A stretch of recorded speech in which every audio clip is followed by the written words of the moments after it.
the man known to history as Nicolae Ceausescu, or Nicolae Ceausescu in Romanian, was born on the 26th of January 1918 in the small town of Scornicești in the south of the Kingdom of Romania. He was effectively born on the front lines of the First World War, as Scornicești lay near the border with Bulgaria, one of the central powers in the conflict and an enemy of Romania. Though the Romanian government was already in the middle of negotiations to accept peace terms from Austria-Hungary and Bulgaria in early 1918, Russia's imminent withdrawal from the war having left Romania surrounded by its enemies. Nicolae's father was Andruta Ceausescu. He came from a very modest family background of sheep farmers in southern Romania. He was a politically active individual who during Nicolae's youth supported the Peasants' Party, an agrarian socialist movement. Nicolae would absorb many of his father's political views, though it was a relationship fraught with difficulty in other ways. Common report from those who knew the Ceausescu family in Scornicești during Nicolae's youth was that his father was an alcoholic and physically violent towards his wife and children. Nicolae's mother was Alexandrina Ceausescu, née Militaru. She came from a modest family as well, one with a history of having served in the Romanian revolutionary forces back in the days when Romanian nationalists were attempting to free themselves from Ottoman Turkish rule during the 19th century. Nicolae was her and Andruta's third child, two daughters, Nicolina and Marin, having been born in 1914 and 1916. There would be 6 further children, 4 boys and 2 girls. The youngest, Ion, was born in 1932. Somewhat infamously, one of Nicolae's younger brothers was also named Nicolae, legend having it that their father had drunkenly given him the wrong name when he was being officially registered. Later, the younger Nicolae adopted the name Andruta as his middle name to distinguish himself from his older brother. Nicolae would grow up during a period of mixed fortunes in the history of Romania. The regions of Moldavia and Wallachia, which make up much of Romania and Moldova today, had gradually obtained more independence from the declining Ottoman Empire in the mid-19th century. Then in the late 1870s, at the end of one of the most consequential of the many Russo-Turkish wars of the 18th and 19th centuries, Romania and Serbia both acquired full independence from the Turks. 3 years later, in 1881, Romania became the third European country of the 19th century, after Belgium and Greece a half a century earlier, to invite a German prince to become king of their country. King Carol I was a scion of the House of Hohenzollern.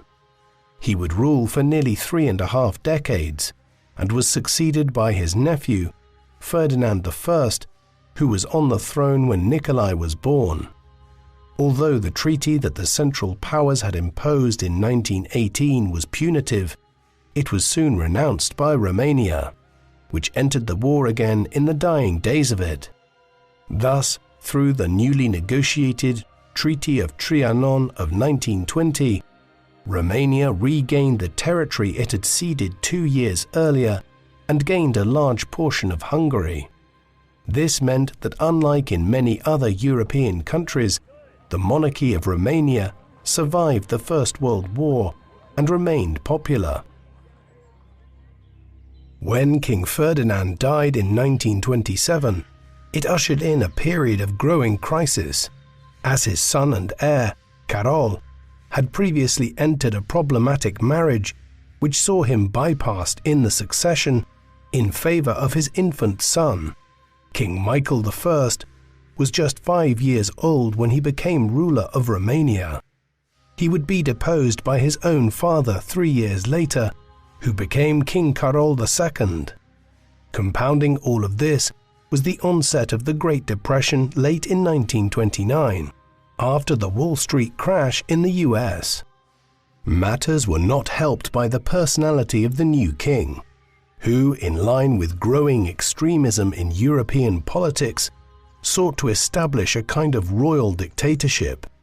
One key element of his repressive regime, which would impact on the Ceausescus, was the crackdown on socialist movements by Carol II and his government in the 1930s. More broadly, ethnic tensions remained in the Balkans, as Hungary and Romania still viewed each other as having lands which rightfully belonged to either a Greater Romania or Greater Hungary, while Bucharest also viewed Moldavia and parts of the broader region of what had become the Ukrainian Soviet Socialist Republic within the USSR as rightfully being parts of Greater Romania. All of these things would influence the course of Romanian politics in some important ways, which would shape Nicolae's life. Nicolae had a tumultuous youth in the Kingdom of Romania. He attended Scornicești Primary School in the second half of the 1920s, but in 1929, at the age of 11, he fled from home to escape his abusive and alcoholic father. Young Nicolae headed for Bucharest, where he went to live with his eldest sister, Nicolina. She was just 15, but had already relocated to the capital to find work and escape the chaos of the Ceausescu family home. In the capital, young Nicolae soon obtained a position as an apprentice to a shoemaker. His employer, Alexandru Sandulescu, was a member of the Romanian Communist Party, a movement which had emerged in 1921 from the Social Democratic Party as a radical faction, inspired by the Russian Revolution of 1917 and the successes it was achieving in the Russian Civil War by the beginning of the 1920s. The Communists were effectively an illegal movement within Romania, as the government had determined that they would act as a fifth column of the neighboring Soviet Union. Romania was also not an industrialized country, and the communist movement remained small in the 1920s and 1930s. Nicolae soon joined the movement under the guidance of Sandulescu around 1932. Over the next several years, he worked as a shoemaker and had frequent brushes with the law, both as a communist agitator and more broadly for various acts of petty crime in Bucharest. In the summer of 1936, after making numerous appearances before the courts over the years, and now being deemed old enough to be fully tried as an adult, he was sentenced to 2.5 years in prison for his activities as a communist agitator. He spent these, for the most part, in the Doftana prison, a prison fortress referred to as the Romanian Bastille that had been built in the late 19th century. Ceausescu's fortunes and the course of his life would be profoundly impacted on by the events of the late 1930s and early 1940s across Europe. In September 1939, the Second World War commenced when Nazi Germany invaded Poland, and Britain and France declared war on Germany in response. At this juncture, Romania was not allied to Germany and had maintained its close relations with Britain and France, fostered during the First World War when it had fought alongside those nations. However, Germany's subsequent conquest of France in the summer of 1940 created new political pressures in Romania, and in September 1940, a military coup in Bucharest brought Ion Antonescu to power as the dictator of Romania. The monarchy was retained, although King Carol II was deposed, and his son Michael, who by now was a young adult, was restored to the throne as a puppet ruler. Thereafter, Romania became one of the staunchest allies of Nazi Germany, particularly so during the invasion of the Soviet Union, from the summer of 1941 onwards, an action which Romania hoped to benefit from by acquiring lands in Bessarabia and further north into what is now Ukraine. Of all its allies, even Italy, Romania would commit more troops to the Eastern Front than any other Axis power beyond the Germans themselves, particularly along the southern front in Ukraine and the Black Sea region eastwards towards Stalingrad. Antonescu's military regime was also extreme in its repressive and genocidal policies, not only persecuting the substantial Romanian Jewish population along Nazi lines, but also largely driving the concomitant genocide of the Romani and Sinti minorities. When the Second World War broke out, Ceausescu was not long out of jail in Romania. He would not be free for long. In the months that followed, he was still being observed by the state as a communist agitator. This took on additional significance in the context of Soviet expansion into the Moldavia region, and the fear that Moscow intended to encroach further into Romania during the general crisis that was gripping Europe. The more hardline government under Antonescu began detaining communist suspects, and Ceausescu would spend much of the years between 1940 and 1944 imprisoned by the right-wing military regime. This was in various detention facilities, many of them effectively concentration camps. One was especially important. In 1943, Nicolae was sent to Târgu Jiu internment camp and was imprisoned there in a cell alongside a certain Gheorghe Dej, a senior member of the Romanian communist movement. Gheorghe Dej would be the communist ruler of Romania within a few years. Had Ceausescu not been imprisoned with him, he would not have become his close political ally, and the world would probably never have heard of Nicolae Ceausescu. Thus, while Nicolae spent much of the war in various detention centers, he left it with close ties to the future leadership of the country. In the end, communist agitators in Romania were not freed through events in the country, but as a result of the general progress of the war in Eastern Europe. After a period of immense success in the summer and autumn of 1941, the combined German, Romanian, and Italian invasion of the Soviet Union had stalled in the winter of 1941. Stalemate ensued in 1942. Then, with victory for the Russians at the Battle of Stalingrad in early 1943, the Soviets began a massive counteroffensive.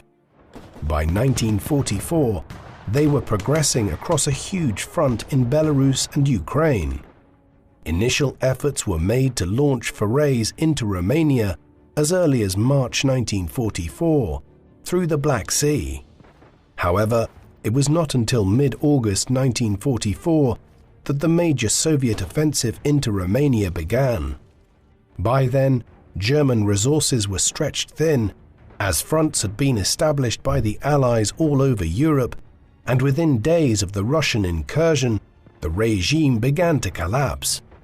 King Michael, who had been little more than a puppet ruler under Antonescu, led a coup on the 23rd of August, and a few days later, the Soviets began to occupy most of the major cities and towns. Sporadic fighting would continue for several weeks, but by late August 1944, the country was effectively under Soviet occupation. As this occurred, the communists of the country, who had always been a limited movement in a largely agricultural society, suddenly found themselves in a position of unprecedented power and leverage. A transitional period followed in which the monarchy was retained and elections were held as the country was rebuilt after the war. But in the final days of 1947, the monarchy was brought to an end and the Socialist Republic of Romania was brought into being as a communist regime within the Soviet bloc. Ceausescu's personal life changed in the immediate aftermath of the war in ways which would impact on Romanian life too. Back in 1939, during his brief hiatus from being in prison around the start of the Second World War, Nicolae had begun a relationship with a woman by the name of Elena Petrescu, a woman from a peasant family who, like him, had moved to Bucharest at a young age and found work as an assistant in a laboratory there. She joined the Communist Party in the late 1930s, and it was through mutual connections that they met. Their relationship survived through infrequent meetings during the times Nicolae was free over the next half a decade. On the 23rd of December 1946, they finally married. They would have 3 children, 2 sons and a daughter: Valentin, born in 1948, Zoya in 1949, and Nicu in 1951. Elena would become heavily involved in Romanian politics after her husband's ascent, as did many members of Nicolae's extended family, including his many siblings. Over time, the Ceausescu's regime would come to be viewed as something of a family kleptocracy. Ceausescu's political career immediately began to take off in the post-war years.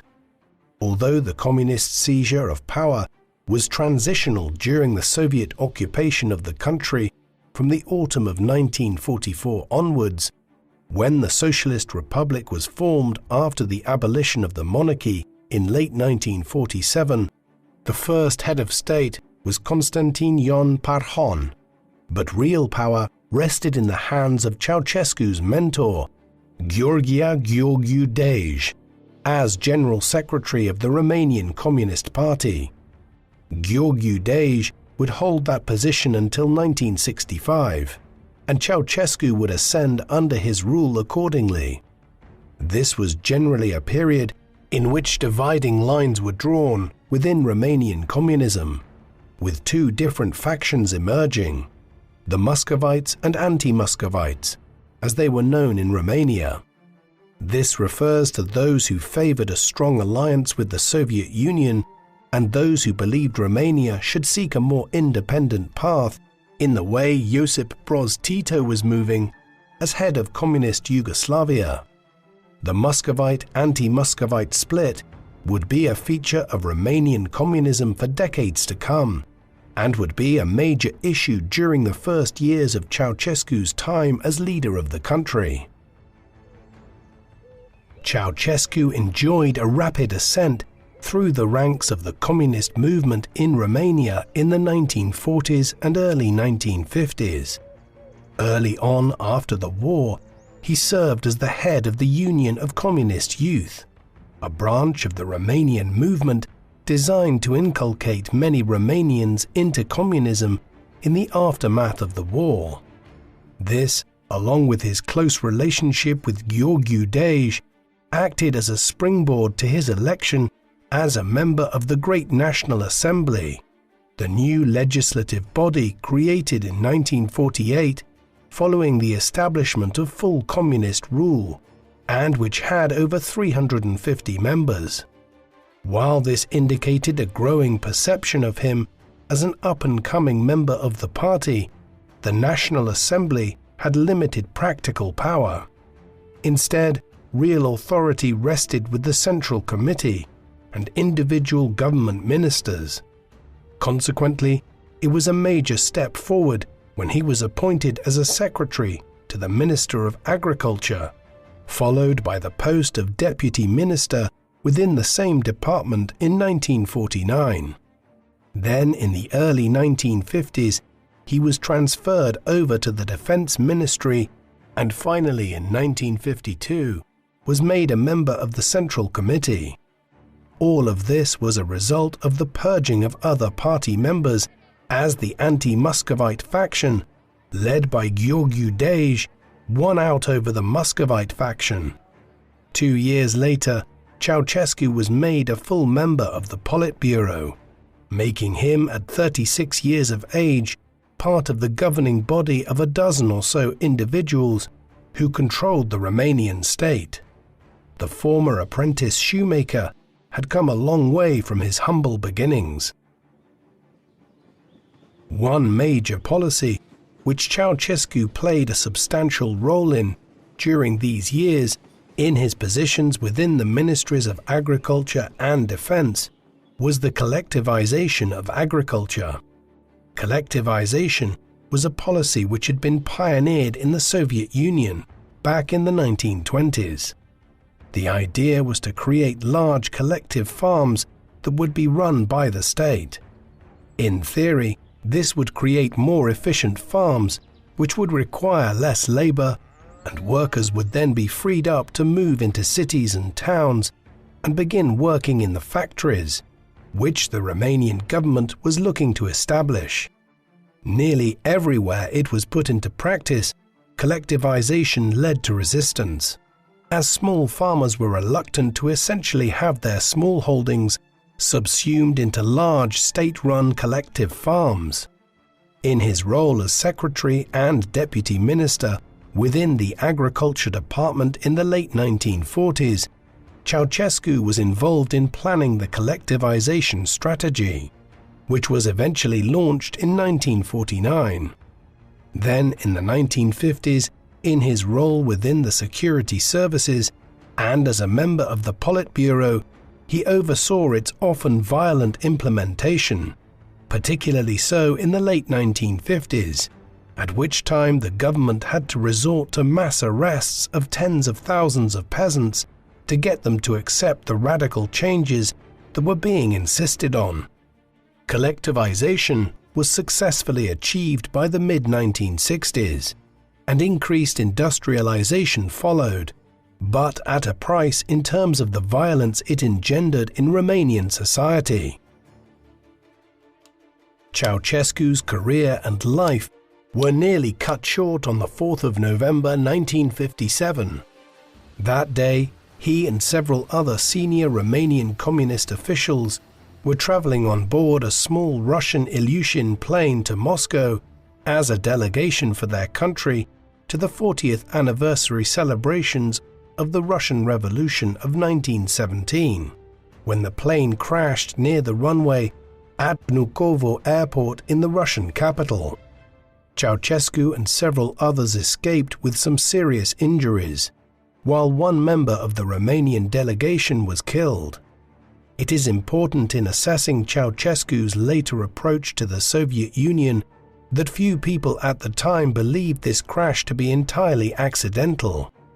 Gheorghe Dej had already begun to take a more independent line from Moscow by 1957, and he was supposed to have been on the plane, only pulling out at the last minute. To many, it appeared as though the Soviets had planned the accident to get rid of the Romanian leader. Although he survived this incident, within a few years, Gheorghe Dej was suffering from lung cancer. He died on the 19th of March 1965.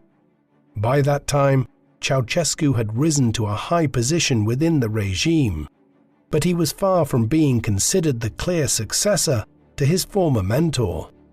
Instead, a power struggle ensued in which figures like Gheorghe Apostol, the vice president of the Council of Ministers, vied for control of the government. In the end, Ceausescu emerged as the new General Secretary of the Romanian Communist Party, almost as much because he was a compromise candidate amongst the rival factions as owing to his own support base. Ceausescu had risen to become the head of the communist state in Romania by the late spring of 1965 as General Secretary of the party. Still, it remained to be seen exactly what kind of leader he would be. Not all communist leaders between the 1940s and 1980s across Eastern and Central Europe were autocratic dictators where one man ran the state. There were many cases where considerable collegiality between a group of politicians prevailed. Ceausescu's own predecessor, Gheorghe Dej, was a powerful figure, though not all-powerful, while the post-Stalin era in Russia had seen the development of considerable collegiality and sharing of power within the Politburo in Moscow. Ceausescu took things in a different direction by consolidating his control over the Romanian Communist Party after 1965. In December 1967, for instance, he assumed the position of President of the State Council, in addition to that of General Secretary. As we will see, his moves to split away from the Soviet Union in 1968 further consolidated his grip over Romania as a Stalinist-style dictatorship. Finally, in 1974, Ceausescu took office as the first incumbent of the newly created office of President of Romania. There were few, if any, challenges to his power from within the party for the next decade and a half. A central feature of Ceausescu's monopolization of power in Romania in the late 1960s was the manner in which he split from the Soviet Union.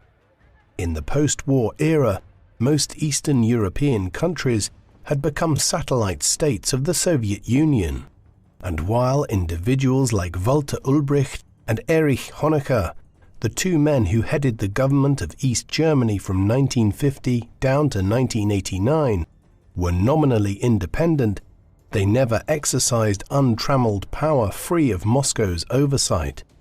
The debate on Romanian communism's relationship to Moscow, as we have seen, was a constant one in Bucharest through the 1940s and 1950s. Ceausescu took the most decisive decision in the long history of Soviet-Romanian relations in 1968, when he firmly split from Moscow. The event which brought matters to a head was the Prague Spring of 1968, when the Czechoslovak government, under Alexander Dubček, attempted to liberalize the country's communist regime, only for the Soviets and their Warsaw Pact allies to invade and force the administration to backtrack. For Ceausescu in Bucharest, these events in Czechoslovakia were an opportunity to push forward his desire to remove Romania from the Soviet sphere of influence. On the 21st of August 1968, Ceausescu delivered a speech before a crowd of an estimated 100,000 people in Palace Square in Bucharest, in which he denounced the actions of the Soviet government and the Warsaw Pact allies. The speech was a calculated measure to formally split from Moscow and continued the desatellization of Romania from the Soviet Union, which went back to the mid-1950s. Further developments in the late 1960s and early 1970s saw Romania disentangle itself fully from Russia economically. By 1974, Bucharest was refusing to allow the Soviets to build a railway through Romania, running from Odessa in Ukraine to Varna in Bulgaria, while Ceausescu's regime also condemned the Soviet invasion of Afghanistan in the final days of 1979. In the midst of the crises of 1968, as the Prague Spring was being brutally crushed by the Soviet government of Leonid Brezhnev, Ceausescu calculated that he could use the opportunity to complete the split from Moscow and withdraw from the Warsaw Pact. He did not do this without serious calculation, though. If Romania was to split from Russia, it needed allies elsewhere. Luckily for the regime in Bucharest, there had been a growing divergence ever since the death of Stalin a decade and a half earlier between the Soviet Union and China. Thus, even as relations with Moscow thawed considerably, Ceausescu was cozying up to Mao Zedong and the government of the People's Republic of China. Indeed, it may well have been that Romania's growing alliance with China was the reason why Brezhnev and the rest of the Politburo in Moscow did not decide on military action against Romania as well in 1968. All of this was clearly attested to on the 3rd of June 1971, when Ceausescu was on a state visit to Beijing. In a carefully stage-managed conference between Ceausescu, Mao Zedong, and one of Mao's most senior allies, Zhou Enlai, the conversation constantly alluded to the dictatorial approach of Moscow to international communism. In the midst of this, Ceausescu declared in reference to the Prague Spring, quote, "We were in Czechoslovakia a few days before the invasion, and we met with the party leadership, with the working class. There was no danger to socialism." This was all part of the desatellization process of the 1960s and 1970s. An additional component was the manner in which Ceausescu followed China's lead in beginning to normalize diplomatic relations with the United States from 1971 onwards. A somewhat unexpected element of this from the early 1970s onwards is that Ceausescu began to emerge as a fairly prominent figure within the non-aligned movement. This had emerged in 1956 through the initiative of numerous countries like India and Tito's Yugoslavia, the goal being to create a third grouping within the Cold War world of neutral countries that were not aligned with either the US and NATO or the Soviet Union and the Warsaw Pact. Although Ceausescu did not make Romania a major member country of the NLA, he did follow many of its precepts from 1965 onwards and drove forward numerous initiatives which it had spearheaded. For instance, he was anxious to normalize relations between the various countries of the Balkans and to try to put aside the ethnic tensions which had characterized the region since the Ottoman Empire began to decline in the late 18th century. He also steered an independent path on Israel, maintaining relations even after the Six-Day War in 1967 led to the occupation of the West Bank, the Golan Heights, and the Sinai Peninsula. Bucharest became notorious too for maintaining cordial relations with right-wing strongmen, notably the regime of Joseph Mobutu in Zaire and Augusto Pinochet in Chile. Finally, when most communist countries refused to participate in the 1984 Summer Olympics in Los Angeles, in retaliation for the US-led boycott of the 1980 Moscow Olympics, Romania did not join them and sent a full delegation to LA. While there might have been a more open approach towards foreign relations, and Ceausescu seemed to signal his support for liberalization in Czechoslovakia in 1968, the reality at home in Romania was one of growing censorship, illiberal politics, and limited press freedom under his regime. Under the auspices of the General Directorate for Press and Print, the national media was heavily managed to present the official line on almost every issue of public and social policy. Even after 1977, when the Directorate was shut down, censorship simply became slightly less visible, while remaining just as intense. For instance, plays that were performed at the theatres in Bucharest and other cities had to be subjected to a process called visionare before they were performed publicly. This involved government censors witnessing performances of the plays to make sure that there was no criticism of the government, either directly or using allegory, a common method expressing criticism in a cloaked manner within 20th century authoritarian states. Elsewhere, Ceausescu made a concerted effort to undermine and criticize Radio Free Europe, a radio station established under US patronage back in 1949. Based out of Munich and designed to deliver uncensored Western media to communist Europe over the airwaves, it reached 55% of the Romanian population who wanted to receive it through transistor radios. Romania became a major object of criticism for Radio Free Europe in the 1970s and 1980s, something which led to Ceausescu's regime launching a general campaign against the radio media in response. There were very few areas of Romanian public life that did not experience censorship of one kind or another.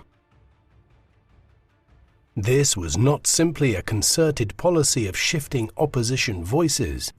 It was backed up with coercive instruments of the state. During the Ceausescu era, this was spearheaded by the Securitate.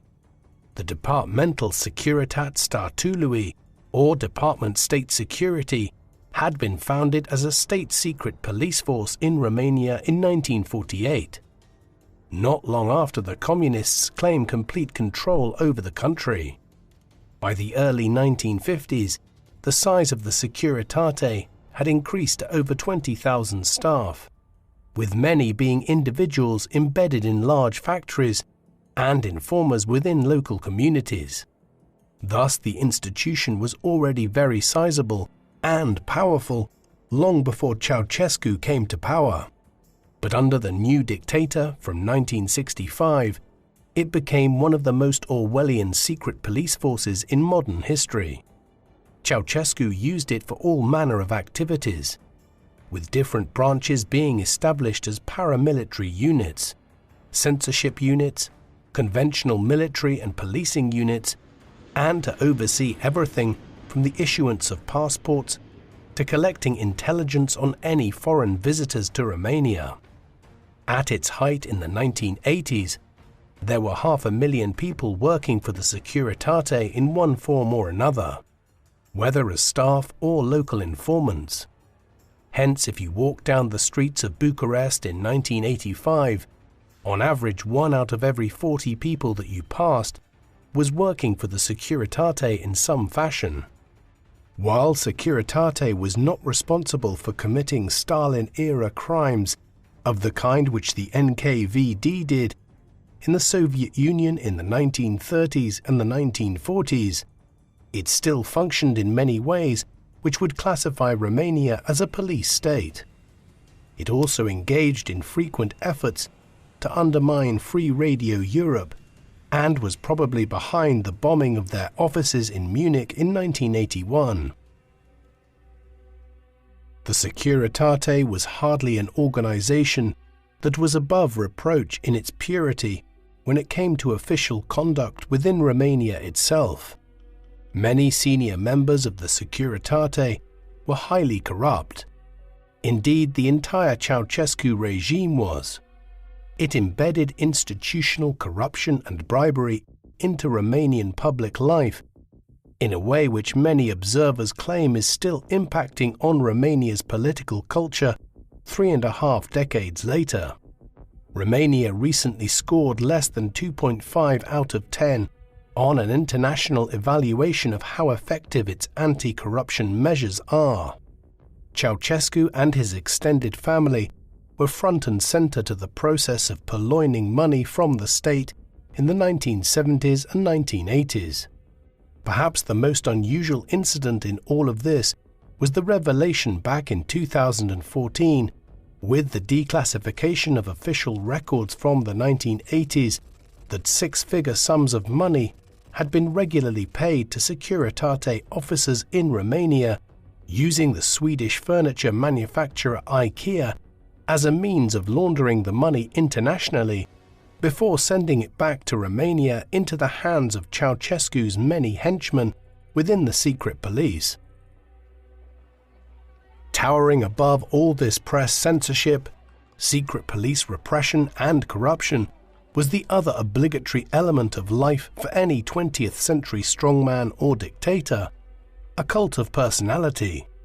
By the time Ceausescu came to power in the second half of the 1960s, there were no shortage of totalitarian leadership cults across the communist world for him to take inspiration from, be it Stalin, Mao in China, Kim Il-sung in North Korea, or his friend Mobutu in Zaire. Ceausescu copied all of these. Statues of him soon adorned public places in Bucharest and other cities. His face greeted Romanians on the stamps they used to post letters, while in schools, children learned about the life story of their leader and his accomplishments, with Nicolae often being referred to in quasi-celestial ways as a saint, genius, or demiurge, a Gnostic term for the creator of the world. Unusually, this cult of leadership also began to extend to Ceausescu's wife Elena as the regime went on. something rarely found to the same extent in other 20th century leadership cults.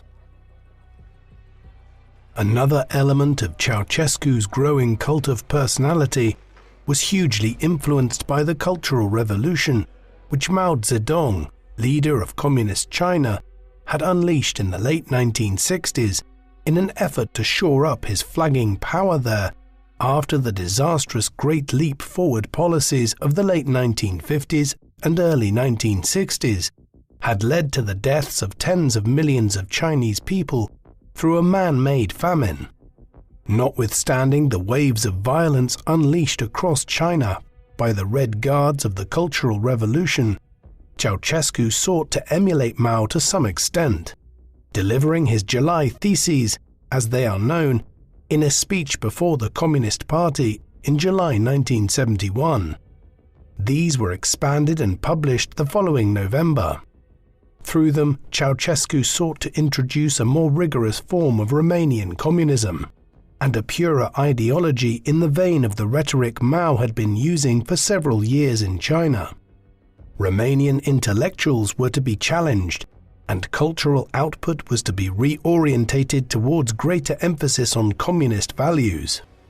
One of the major consequences of this was a heightened form of Dacianism in the 1970s and 1980s, a movement which tried to emphasize the strength and power of the Kingdom of Dacia that had existed in Romania prior to the conquest of it by the Romans. This Dacianism became a feature of Romanian literature and culture during Ceausescu's era, though thankfully his efforts to mirror the Chinese Cultural Revolution in terms of the violence it evoked did not occur, as scholars estimated between 1 and 2 million people were killed in China as a result of the program. As with the Cultural Revolution, Romania had long sought to emulate other communist countries when it came to its economic policies. In terms of its economic approach, Nicolae had been involved in a central component of this, the collectivization of agriculture in the 1950s. These pre-Ceausescu years were successful ones for communist Romania in their economic goals. The country experienced industrial growth that surpassed most other countries across the entire continent of Europe. Industrial production increased by over 600% between 1950 and 1964. It all slowed though during Ceausescu's time as ruler of the country, reflecting the general stagnation of the communist economies of Eastern and Central Europe in the 1970s and 1980s, after immense growth in the 1950s and 1960s. In Romania, after a honeymoon period in the mid-1970s, when the country's position as a major refiner of oil benefited the economy in the context of the 1973 oil crisis, the rate of GDP growth fell to around 3% by 1980, down from average growth rates of 10% in the 1960s. Despite efforts to boost the economy through the development of an electronics industry, a move which was proving successful in countries like South Korea and Taiwan in the Far East, Romania's economic progress continued to be poor in the second half of Ceausescu's time as dictator of the country. At the beginning of the 1980s, in response to the country's flagging economic performance, Ceausescu decided on a new economic policy which did untold damage to the country and the lives of ordinary Romanians. After heavy borrowing to invest in industrial expansion in the 1960s and 1970s, Romania's national debt had grown to over $10 billion by the early 1980s, a figure which might seem small by today's standards, but which was very considerable half a century ago. In 1981, after Romania had been forced to turn to the International Monetary Fund for a loan, Ceausescu announced that Romania would aim to clear this debt over the next decade or so. The resulting austerity program unleashed huge deprivation across Romanian society. Large price increases were imposed on basic goods, and utilities like common foodstuffs, electricity and petrol. This in turn created inflation even as wages stagnated. In tandem with this, the agricultural sector was already in trouble owing to a lack of labor due to decades of enforced industrialization, creating wide-ranging food shortages by the mid-1980s. Several years into the austerity program, people had become used to subsisting on basic foodstuffs like bread, sugar and milk, while meat had become something of a rare luxury for many families across the country. Rationing eventually followed, with calorie intakes limited at around 2,800 calories per day, a reasonably high level, especially by 21st century standards, but hardly an abundance in a time when people were more active, with many working in factories and on farms. Moreover, many people had to walk large distances every day to and from work, as petrol rationing was also introduced in the mid-1980s. The radical austerity program was effective in the end, with Romania's national debt being quickly paid off through the 1980s, but it created enormous resentment towards the regime. Ceausescu's efforts to pay off the national debt were indicative of one of the key ways in which his regime became so oppressive. In theory, it was developed as a benign policy approach. What country, after all, wouldn't want to have its national debt eliminated? But in seeking to achieve this, he inflicted much suffering on the Romanian people. The same was true of Ceausescu's approach towards the demography of Romania. Early on in his time as leader of the country, he became determined to increase the population of Romania.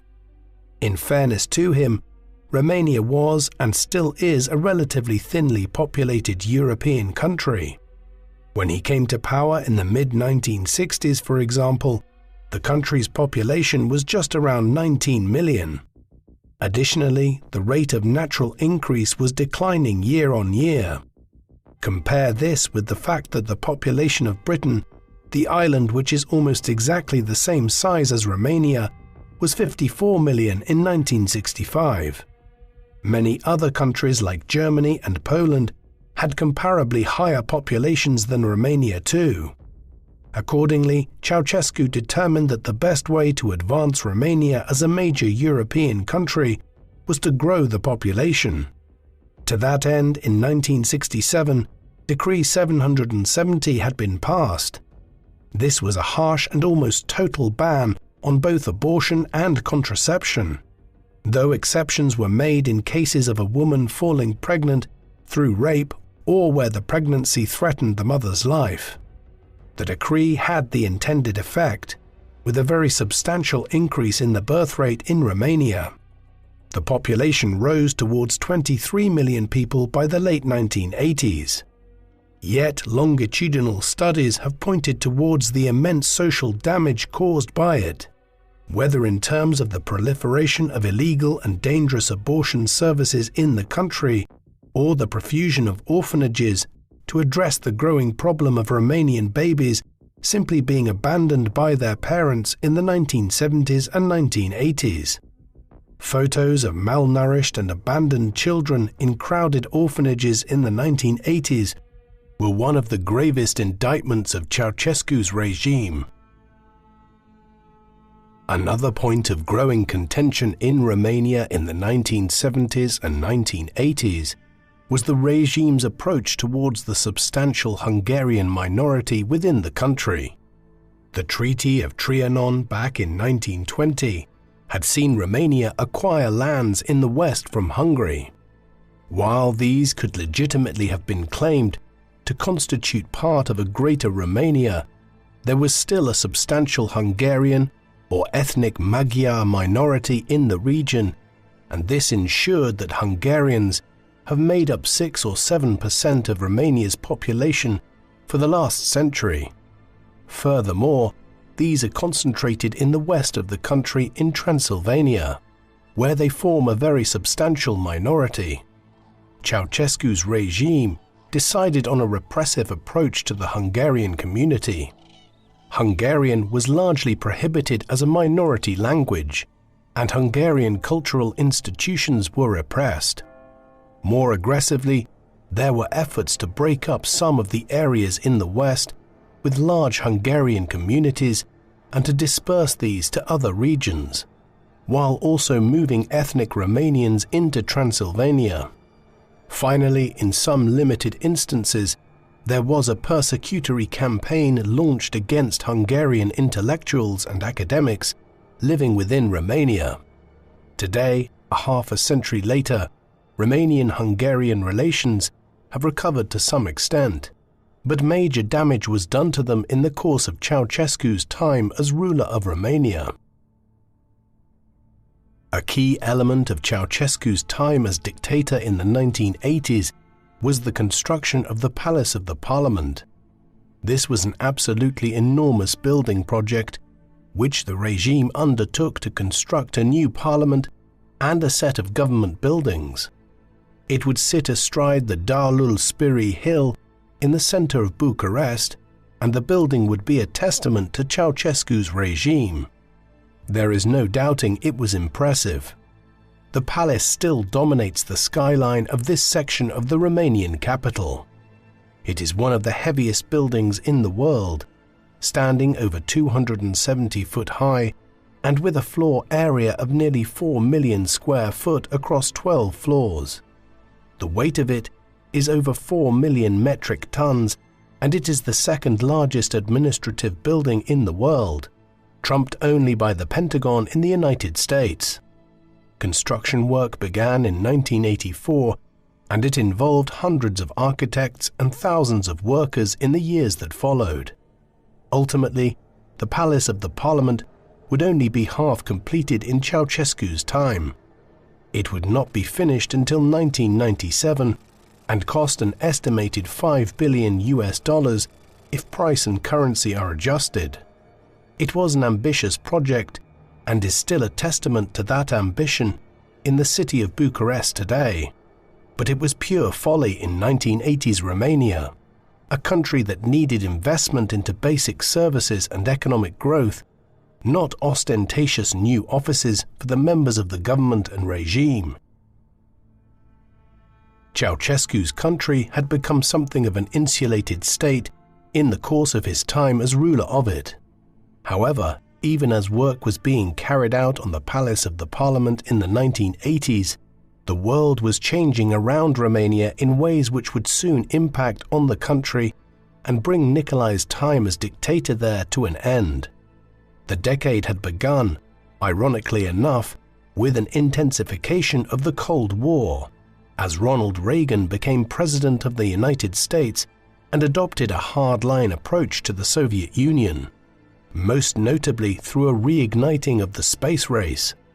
However, this intense period of the Cold War, one fraught with more danger than at any time since the Cuban Missile Crisis, was just as swiftly followed by a cooling off of tensions as Mikhail Gorbachev became head of the Soviet Union in 1985. Gorbachev was determined to reform the Soviet Union after 2 decades of economic stagnation through policies like glasnost and perestroika, whereby Western ideas would be discussed in a more open framework. Unwittingly, he brought about the destruction of the USSR, as the late 1980s saw communism as an ideology being questioned all over Eastern and Central Europe. By 1988 and 1989, there were opposition movements emerging to the established communist regimes in many countries, and in the autumn and winter months of 1989, a series of events in Central Europe would lead to the fall of the Berlin Wall. These forces of reform and change soon entered Romania. By the late 1980s, the economic situation was not good.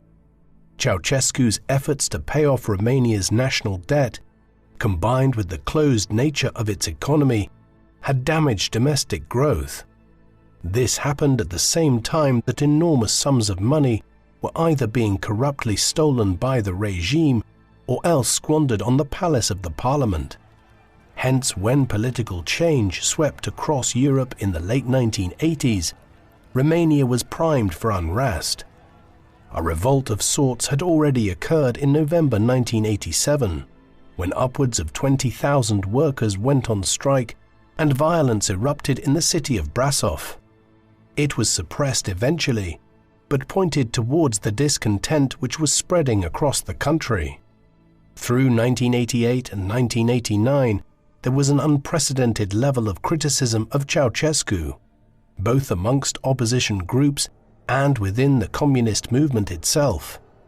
Therefore, while the Romanian Revolution is often depicted as having broken out as a sudden surge of violence in December 1989, there was a growing tide of anti-Ceausescu sentiment and agitation across the country in the years leading up to it. The Romanian Revolution began on the 16th of December 1989, when mass protests began in the city of Timișoara against Ceausescu and his government. By the end of the day, control of the city was slipping into the hands of the insurrectionists, leading Ceausescu to send in the military the following day. The heavy-handed crackdown on the 17th of December at first seemed to have curbed the unrest, so much so that Ceausescu flew out of Romania on the 18th to undertake a planned visit to Iran. When he returned 2 days later, the situation had declined. Approximately 100,000 workers in Timișoara were now effectively in charge of the city. Moreover, while news of the revolt there had been suppressed by the official media, international news outlets like Radio Free Europe were managing to disseminate news around Romania about what was unfolding in Timișoara. Consequently, when Nicolae gave a speech at a mass event in Bucharest on the 21st, in which he tried to re-establish confidence in the regime, it descended into chaos as the crowds interrupted his speech and drowned him out with shouts of protest.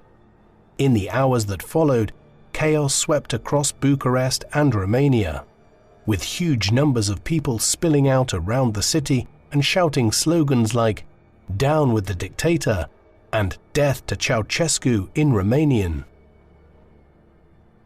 As violence erupted between the security forces and the swelling number of revolutionaries in the city streets on the night of the 21st of December, Ceausescu tried to impose a brutal crackdown by declaring martial law and ordering tanks into the streets of Bucharest. The Minister of Defense, Vasile Mila, was declared to have committed suicide on the morning of the 22nd, after he had been removed from his position for committing treason. What this revealed was that Ceausescu was losing control of the military, the death knell of any dictator. He should have fled from Bucharest on the night of the 21st. Instead, he remained in the city and tried to cling to power. By the following morning, he realized that this had been a mistake and ordered helicopters to prepare to airlift him, his wife Elena, and others out of the capital. They managed to get to Târgoviște, but by then word was coming through that the helicopters would be shot down if they tried to carry on further. A final effort to escape by car followed, but they were detained by Romanian police around 3:30 that afternoon. The revolutionaries did not waste any time in placing their former dictator on trial. A military tribunal of senior security officers who just days earlier had been taking orders from Ceausescu placed the fallen dictator on trial on the 25th of December at Târgoviște. He was charged with a wide range of crimes, including genocide. Ceausescu refused to acknowledge the legitimacy of the court, and he was quickly found guilty that same day. He and his wife Elena were immediately executed by firing squad just 9 days after the Romanian Revolution had begun as a localized rebellion in Timișoara. Nicolae and his wife's remains were hastily and somewhat secretively buried as soon as the execution had been carried out. Doubts that their alleged grave was actually where they were buried led to their remains being exhumed in 2010, at which time it was confirmed that they were authentic through DNA tests. They were subsequently reburied at Bucharest's Ghencea Cemetery. The former dictator's burial was hastily arranged as those who were driving the Romanian Revolution by that time had other matters on their mind, specifically the formation of a new government and the transition to democracy for the first time in over half a century. Ion Iliescu was voted in as the first post-communist president of Romania, initially on an interim basis and then for a full term which would ultimately last down to November 1996. He oversaw the move to democracy, but the first stages of it were enormously tumultuous, not because of Romania's internal politics, but because the fall of communist regimes all over Eastern and Central Europe was leading to a reorientation of politics all over the continent. This was especially the case for Romania, where its two most significant neighbors, the Soviet Union and Yugoslavia, began fragmenting in the early 1990s into several countries. In the quarter of a century since Ceausescu's time, Romania has had mixed fortunes. It was successfully moved into the camp of democratic states within Europe, but it is far from perfect either. In particular, the culture of official corruption, which became so rife under Ceausescu, has remained a feature of Romanian politics and society, and even in recent years the European Union has scolded Bucharest for continuous backsliding on reforming this. The country's politics and officialdom remain problematic in a number of other ways, but then this is common for most post-communist states in Europe where illiberalism and political problems are common. On the other hand, Romania successfully applied for membership of the European Union following Ceausescu's fall and joined along with Bulgaria in 2007. This has led to considerable economic improvement in the country, which has averaged annual GDP growth of 5% for much of the 21st century. Conversely, EU membership also opened up the gates to mass emigration from Romania to other parts of Europe, and where the country's population had reached a historic peak of 23 million right at the end of Ceausescu's reign, it has fallen to below 19 million today, a considerable fall in a country which is one of the least densely populated countries in the entire continent, especially so for one with such a mild climate and large amounts of productive land. Nicolae Ceausescu was unusual amongst the dictatorial rulers of Eastern and Central Europe towards the end of the Cold War, in that he was not just removed from power, but was placed on trial and quickly found guilty and executed, along with his wife. We might ask why this happened. The leaders of other countries, like East Germany, Poland and Hungary during the Cold War, generally escaped with very little or no punishment at all in the late 1980s and early 1990s, as the regimes they had led or worked for collapsed.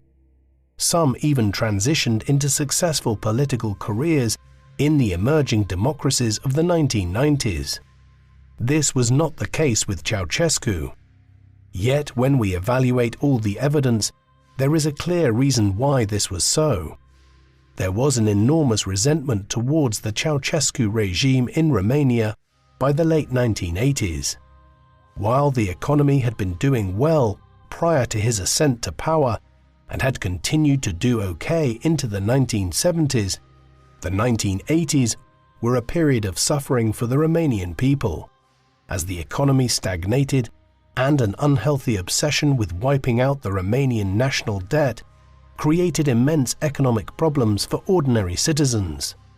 All of this occurred against the backdrop of censorship, rampant official corruption, and the exorbitant expense of building the Palace of the Parliament, a vanity project which contrasted so sharply with the suffering of the ordinary people of Bucharest who watched it being built from 1984 onwards. In the end, Ceausescu's dictatorship was something of a textbook example of how a dictator should go about alienating the entire population of the country he rules to such an extent that they rise up and overthrow him. He had nobody but himself to blame. What do you think of Nicolae Ceausescu? Was he the worst of the Cold War dictators to still be ruling a European country towards the end of the 1980s? Or was his punishment in 1989 perhaps excessive when we consider what happened elsewhere as communism came to an end? Please let us know in the comment section. And in the meantime, thank you very much for watching.